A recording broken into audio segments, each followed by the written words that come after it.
poco de los detalles de las circunstancias y de las guerras y las guerrillas que hay entre unas instituciones y otras para tratar de ver el panorama en su conjunto, y para eso hemos solicitado la presencia acá del colega periodista y analista Enrique Castillo, al cual en otras oportunidades hemos también recurrido para formarnos una idea, no del árbol, sino del bosque de nuestra vida política. Señor Castillo, muy buenas noches, gracias por estar en RPP. Fernando, buenas noches, ¿cómo estás?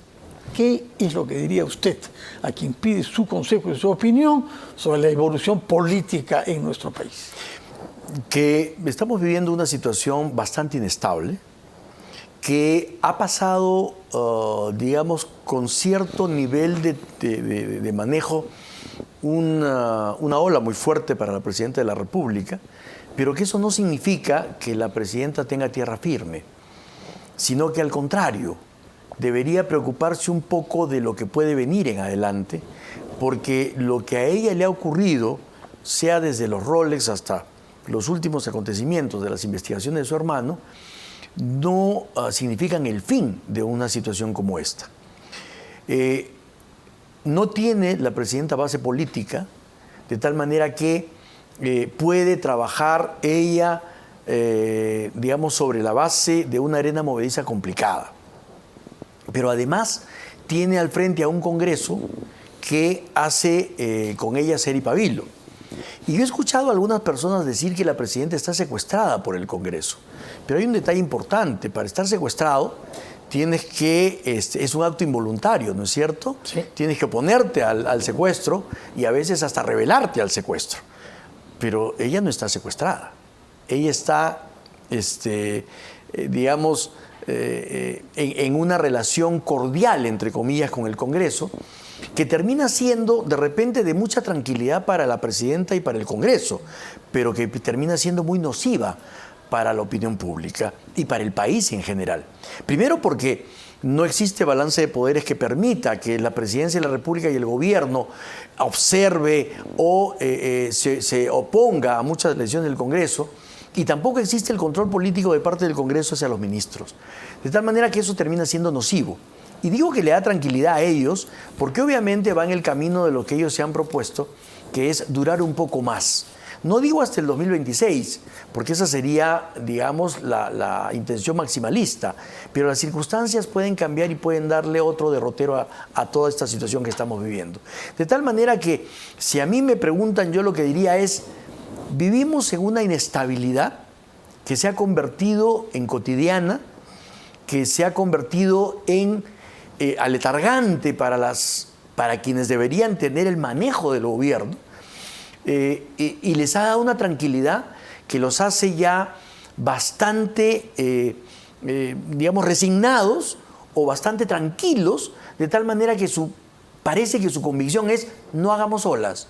Tranquilos, no nos movamos mucho, porque si no podemos generar algún tipo de problema. Y el país es el que se perjudica enormemente. Y no solamente, como digo, con las leyes, sino con las faltas de actitudes, ¿no?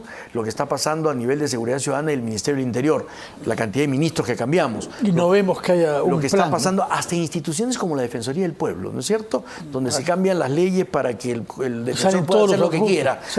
Así es. Entonces, tenemos una crisis institucional donde en todas las instituciones que se está dando guerras internas. Y por otra parte, como digo, tenemos la falta de decisión tanto de uno como del otro, y cuando no, comunión de intereses para manejarse ellos muy cómodamente. Yo quisiera que, después de una breve pausa, nos diga cómo se aplica esta visión de conjunto que nos ha desarrollado a dos temas específicos que en principio no deberían ser políticos. Uno es el de la creación masiva de universidades, y el segundo es servir, porque estamos ante el riesgo grave de ver retroceder también los pequeños progresos que habíamos hecho en la calidad de nuestros servicios públicos. Nos lo dirá Enrique Castillo después de una breve pausa. Político Enrique Castillo, al cual habíamos planteado la pregunta de dos temas, a ver si se verifica la teoría que nos ha dado sobre las relaciones entre el Poder Ejecutivo y el Legislativo. Uno de ellos es el de la creación de universidades. Hemos visto que solo Perú Libre ha logrado, solo Perú Libre, que se declare de interés nacional la creación de 41 universidades. Y para también el bloque magisterial tiene más de 20, y así por el estilo muchos otros partidos. Es decir, cada congresista, para quedar bien en su región, logra hacer esta declaración que en cualquier momento puede dar lugar, naturalmente, a una verdadera universidad de muy bajo nivel. Díganos una palabra sobre el tema universitario y el tema de servir. Bueno, tienen ambos relación, ¿no es cierto? Y tienen relación con lo que estábamos hablando, es decir, un ejecutivo que deja ser y un Congreso que lo que hace es satisfacer las demandas de los grupos de interés que tiene cada congresista detrás o que tiene los mismos congresistas. No nos olvidemos también de esta ley que se aprobó para que los canales de cable puedan pasar la ley de señal abierta, que parece que tienen interés particular de parte de una alta autoridad en el Congreso.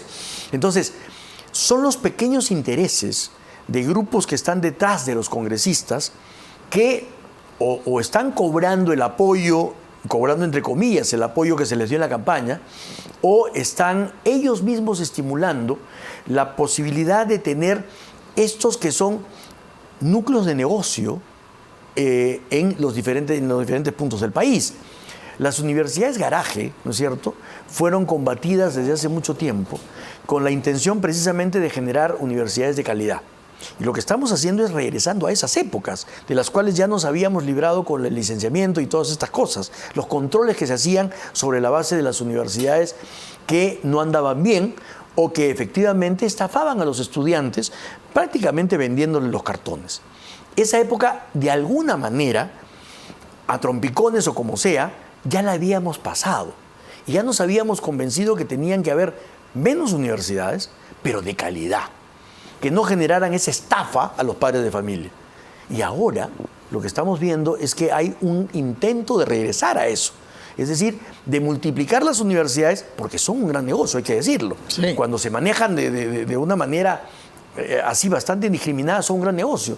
Entonces vamos a volver a los negocios en provincias, en las regiones, que no solamente es la creación de universidades, Fernando, es la creación de las filiales de las universidades. O sea, un negocio que se reproduce enormemente. ¿Y por qué digo que tiene relación con servir? Porque servir fue un intento por profesionalizar la función pública y de dotar a diferentes instancias y entidades de profesionales que pudieran generar efectivamente un manejo público de calidad también. Pero esto ya no va a suceder, ¿no es cierto? Porque lo que se quiere es involucionar en ese sentido. Ahora, es verdad que en lo de servir también no se ajustaron debidamente ciertos mecanismos que permitieran que las autoridades en provincias, en las regiones o en las instituciones no sintieran que venía alguien de Lima para, en tono invasivo, manejar sus propios predios. Es verdad, eso no se hizo bien y hay que criticarlo como debe ser. Pero lo que no nos conviene tampoco es retroceder en este intento de que ya no exista dentro de las entidades públicas este carrusel de funcionarios que muchas veces entran no para hacer una carrera profesional, como debería ser una carrera en el Estado, sino para servir a los intereses de la autoridad de turno. La cantidad de funcionarios que rota con cada gestión municipal, regional o en cada institución es enorme. Hay funcionarios que duran 6 meses y los sacan.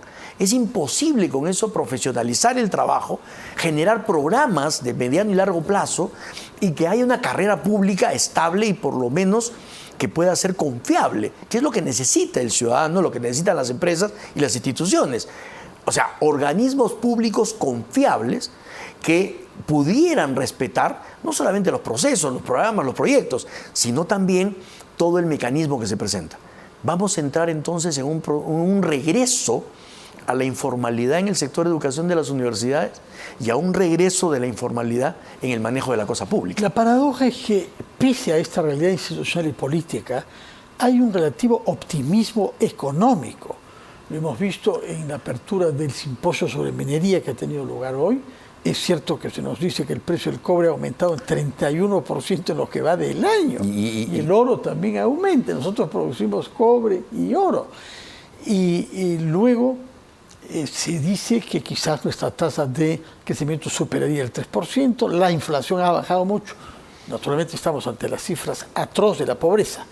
Verdaderamente atroces cifras, porque ha aumentado por segundo año. Por lo demás, y estamos con porcentajes de pobreza en general y de pobreza extrema que dan vergüenza y que verdaderamente irritan, ¿no? ¿Qué nos dice usted sobre esta diferencia de los desastres institucionales y de la ligera mejora económica? Que es un tema interesante porque si tú recuerdas, desde hace algunos años se hablaba de la línea paralela entre la economía y la política. Y después se planteó la idea de que no más mundos paralelos y que había que integrar la política con la economía, precisamente para darle estabilidad a la economía a partir de decisiones políticas que pudieran ser predictibles. Sin embargo, hoy hemos vuelto, Fernando, a esa situación en la cual la política está corriendo por cuerda separada de la economía. Y permíteme que lo diga, gracias a Dios. Porque si en este momento la economía se rigiera por todo lo que hace el gobierno o lo que no hace el gobierno y por lo que hace el Congreso, estaríamos en una situación dramática. Roque Benavides, que conocemos como minero y expresidente de la CONFIEP, dijo ahora, es cierto con un tono de broma quizá, que habría que considerar si no convendría darle vacaciones prolongadas a los congresistas.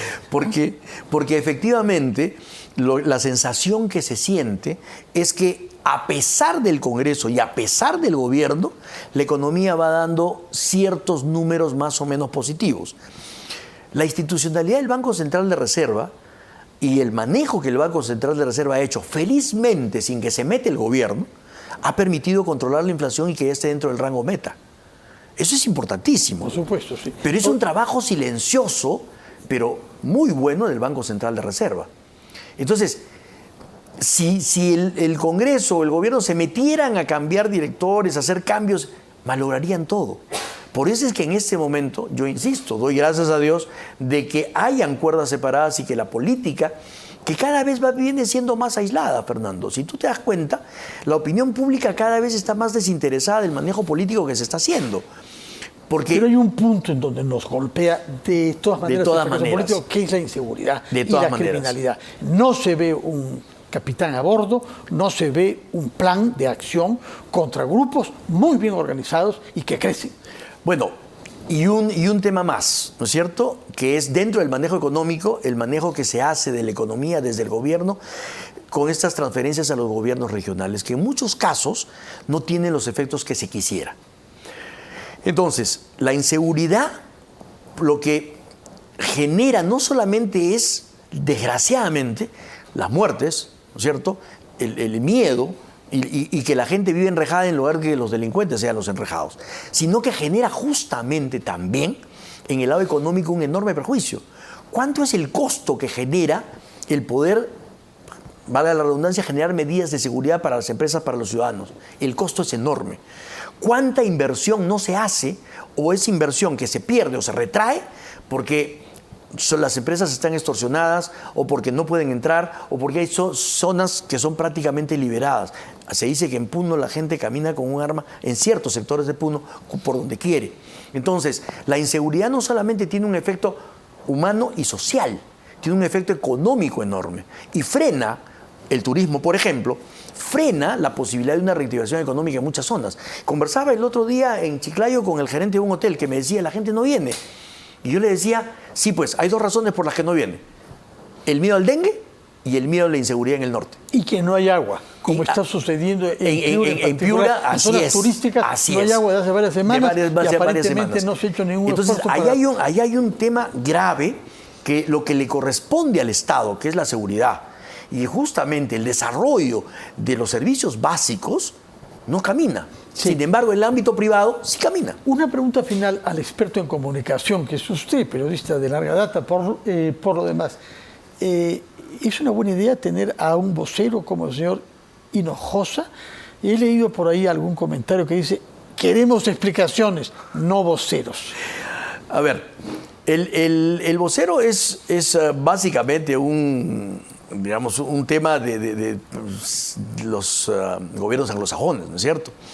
En América Latina eso no funciona tanto, salvo Chile, donde una ministra como Camila Vallejo es la vocera del gobierno. Es una política, no es técnica.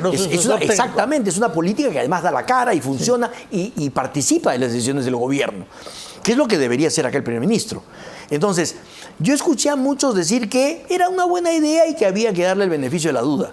Pero, a ver, no necesitamos un locutor que nos diga lo que ya nos dice Canal 7 ¿no es cierto? No, necesitamos que sea la presidenta de la República o los ministros de Estado los que den explicaciones, por ejemplo, sobre muchas de las contrataciones que se han hecho últimamente, que son contrataciones con antecedentes de todo tipo.